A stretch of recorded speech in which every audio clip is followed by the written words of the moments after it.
நாளுக்கொரு நல்ல பங்கு. லேவியராகமத்திலிருந்து தின தியானங்கள்.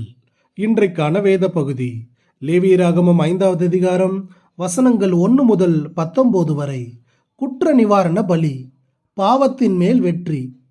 ஒருவன் கர்த்தருக்குரிய பரிசுத்தமானவைகளில் குற்றம் செய்து அறியாமையினால் பாவத்துக்குட்பட்டால் அவன் தன் குற்றத்தின் நிமித்தம் பரிசுத்த சேக்கல் கணக்கின்படியே நீ அவன் மேல் சுமத்தும் அபராதம் எவ்வளவோ அவ்வளவு வெள்ளி சேக்கல் பெறும் ஒரு பழுதற்ற ஆட்டுக்கடாவை குற்ற நிவாரண பலியாக கர்த்தருடைய சந்நிதியில் கொண்டு வந்து. வசனம் 15. குற்ற நிவாரண பலி என்பது அறியாமையினால் செய்த பாவத்துக்கான பரிகாரத்தை முன்வைக்கிறது. இது துணிகரமாக செய்கிற பாவத்தை குறித்து பேசவில்லை. மாறாக நாம் விரும்பாமலேயே நமக்குள் இருக்கும் பாவ சுபாவத்தினால் தூண்டுதலுக்கு ஆட்பட்டு அறியாமையிலே செய்கிற பாவத்தை தெரிவிக்கிறது. நம்மை பார்த்து நீங்கள் யார் என்று யாராவது கருத்து கேட்டால் பெரும்பாலும் நாங்கள் நல்லவர்கள் என்றே பதில் உரைப்போம். நம்மை பற்றிய ஓர் உயர்ந்த மதிப்பையே நாம் வைத்திருக்கிறோம். எங்களுக்கு ஒரு சரியான இலக்கு இருக்கிறது, நாங்கள் சரியான திசையில் பயணிக்கிறோம் என்றே நாம் மெச்சிக்கொள்வோம்.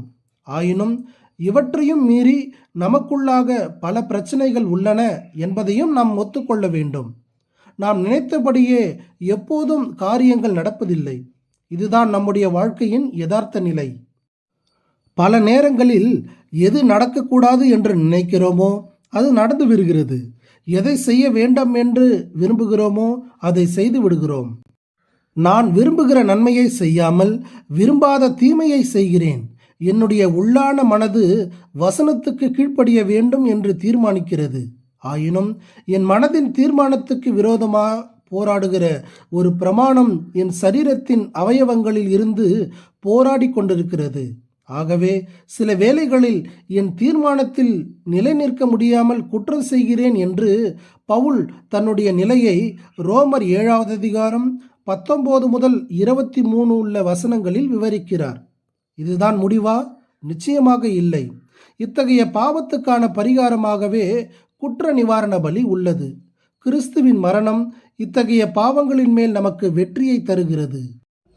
பாவத்தின் மேல் அடைந்த வெற்றியை இந்த குற்ற நிவாரண பலி சுட்டி காட்டுகிறது. கிறிஸ்து இயேசுவினாலே ஜீவனுடைய ஆவியின் பிரமாணம் என்னை பாவம் மரணம் என்பவைகளின் பிரமாணத்திலிருந்து என்னை விடுதலையாக்கிற்று என்று ரோமர் 8:2 வெற்றி முழக்கமிடுகிறார்.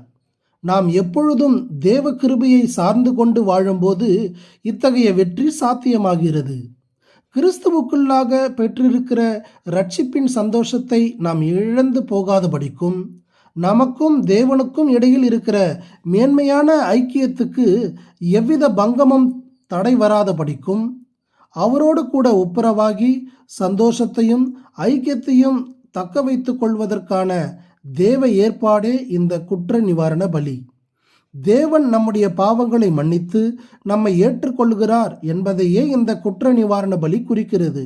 எனவே எங்களிடத்தில் எவ்வித பாவமும் இல்லை என்று கூறாமல் நாம் அறியாமல் செய்த பாவத்திற்காகவும் கர்த்தரிடத்தில் மன்னிப்பை பெற்று அவரோடு கூட ஐக்கியத்தில் நிலைத்திருப்போம்.